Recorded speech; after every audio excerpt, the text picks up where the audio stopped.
Assalamualaikum warahmatullahi wabarakatuh. Selamat malam semuanya. Terima kasih sudah menonton video kali ini. Pada kesempatan ini saya akan berziarah ke makam Sunan Boto Putih di Jalan Dalem Gang 1 nomor 2 Simokerto, daerah Surabaya. Untuk tempatnya sendiri atau lokasi makamnya itu berdekatan dengan makam Sunan Ampel yang parkirannya itu di jalan utama ya teman-teman. Tepatnya berada di makam Stono Boto Putih, Jalan Pegirian, Surabaya. Ini saya parkir kemudian langsung menuju ke makam. Dan untuk para jamaah mungkin yang dari jauh itu bisa istirahat di gapura tadi untuk peristirahatan. Kemudian saya masuk kawasan makam yang ada di dalam.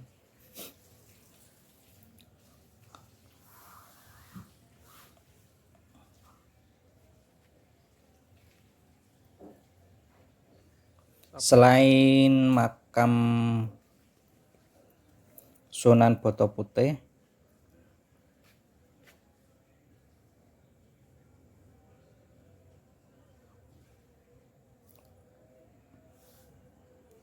terdapat juga makam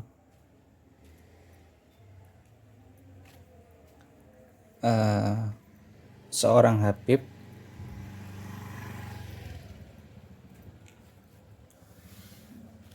yaitu seorang adik kakak ya beliau ini, yaitu makam Habib Syekh bin Ahmad bin Abdullah Bafaqih, dan adik beliau bernama Habib Muhammad bin Ahmad bin Abdullah Bafaqih. Untuk kawasan sendiri makamnya ini yaitu berada di satu kawasan di dalam makam Sunan Boto Putih.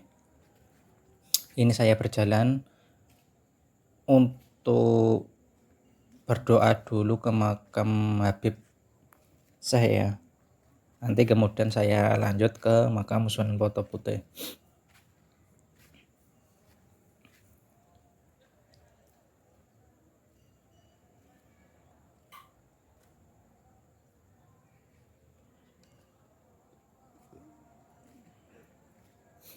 Untuk biografi singkat Habib Syekh ini sendiri, yang asli kelahiran beliau itu di Hadramaut, Yaman. Beliau ini dulu pernah dipanggil oleh Raja Sumenep yang bernama Cokronegoro, karena tempat yang menjadi makam tersebut adalah dulunya kerajaan.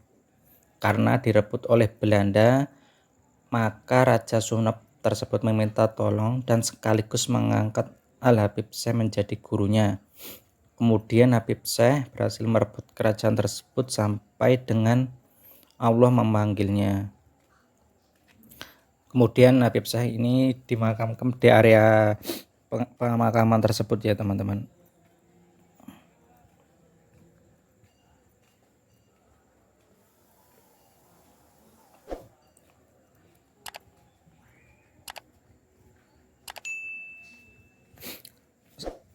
Salah satu cerita beliau, Habib Syekh ini memiliki kepekaan atau intuistik yang sangat tinggi akan syair-syair sufistik.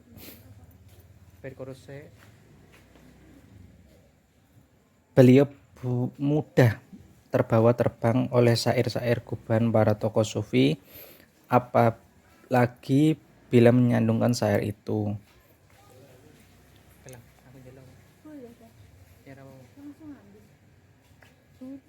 Untuk Beliau sendiri ini wafat pada tahun 1289 Hijriah di Surabaya.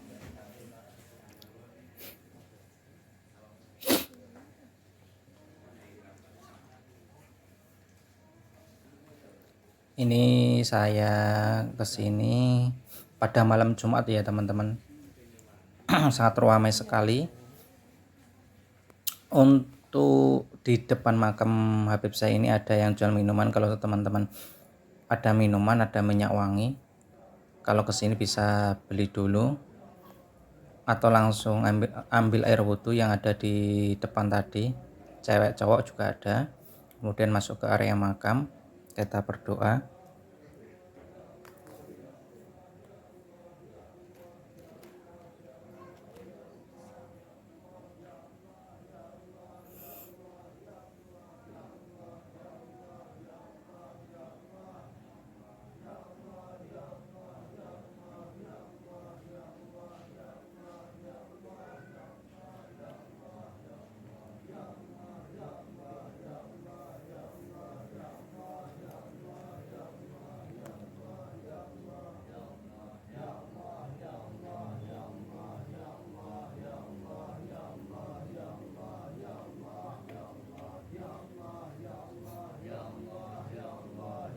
Ini banyak para jamaah ya yang sedang berdoa teman-teman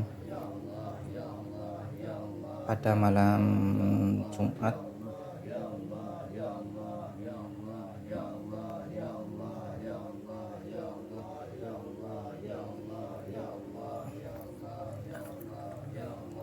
Bahwasanya beliau ini sangat terkenal dengan syair-syairnya karena suara emasnya itu dapat menghipnotis atau membuat orang ini terkagum-kagum akan suara yang dibawakan beliau.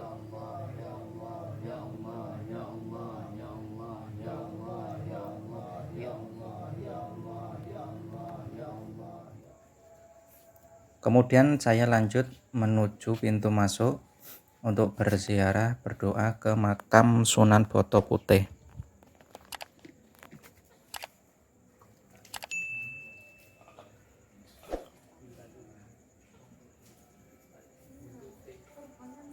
Ini banyak peziarah yang berdoa ke sini pada malam Jumat kali ini.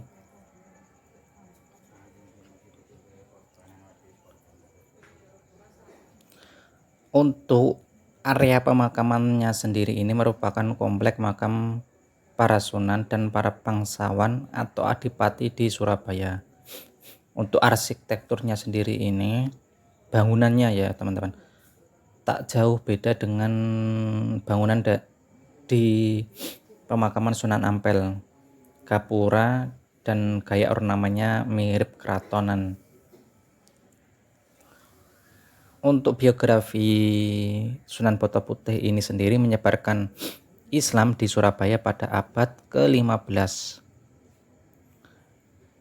Beliau merupakan pangeran dari kerajaan Blambangan dan putra dari Pangeran Kedaung. Beliau milih meninggalkan kerajaan dan melaut. Selama berbulan-bulan hidup di laut sampai terbawa ombak di Laut Jawa dan ditemukan di Gresik oleh Kiai Kendil Wesi.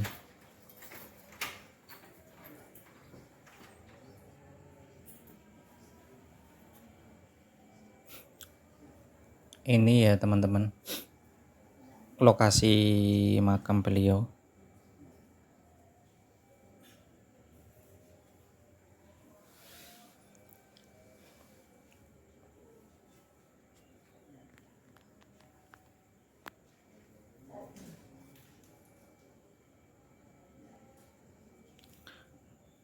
Pangeran Lanang Dangiran atau Sunan Boto Putih sendiri ini keturunan dari Raja Tawangalun dari Kerajaan Blambangan. Leluhurnya sendiri yaitu Prabu Brawijaya kelima.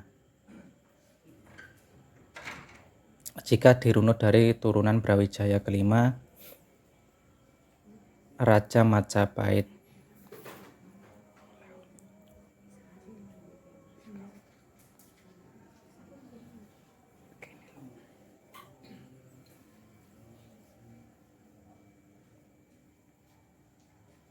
Menurut legenda, pada usia 18 tahun Pangeran Lanang Dahiran bertapa di laut dan menghanyutkan dirinya di atas sebuah papan kayu dan sebuah bronjong atau alat penangkap ikan tanpa makan ataupun minum. Arus air laut dan gelombang membawa Pangeran Lanang Dahiran ke Laut Jawa yang ditemukan di daerah Gresik Sedayu tadi ya teman-teman.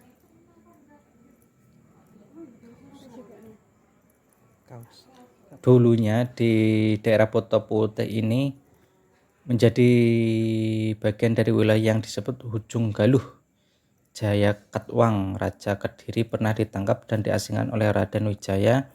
Menurut kitab Pararaton, Jaya Katwang ditawan di benteng pertahanan Mongol di Ujung Galuh dan meninggal setelah membuat sebuah karya sastra kidung berjudul Wukir Polaman. Di samping makam Sunan Boto Putih juga terdapat 2 makam ya teman-teman, yaitu pesareannya, sebentar saya lupa, ini di atasnya ada tulisannya, yaitu Raden Onggo Wongso dan Raden Onggo Joyo.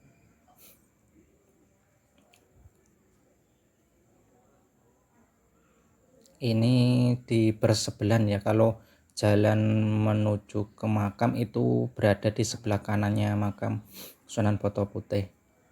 Yang bangunnya sendiri itu ya seperti gapura yang ada di Sunan Ampel dan di area Boto Putih lainnya. Soalnya di sini itu banyak makam-makam yang bangunnya itu seperti ornamen kerajaan zaman dulu ya teman-teman. Ini saya sudah selesai berziarah, berdoa, kemudian saya kembali ya teman-teman. Mungkin itu aja teman-teman yang dapat saya sampaikan, kurang lebihnya saya mohon maaf. Assalamualaikum warahmatullahi wabarakatuh.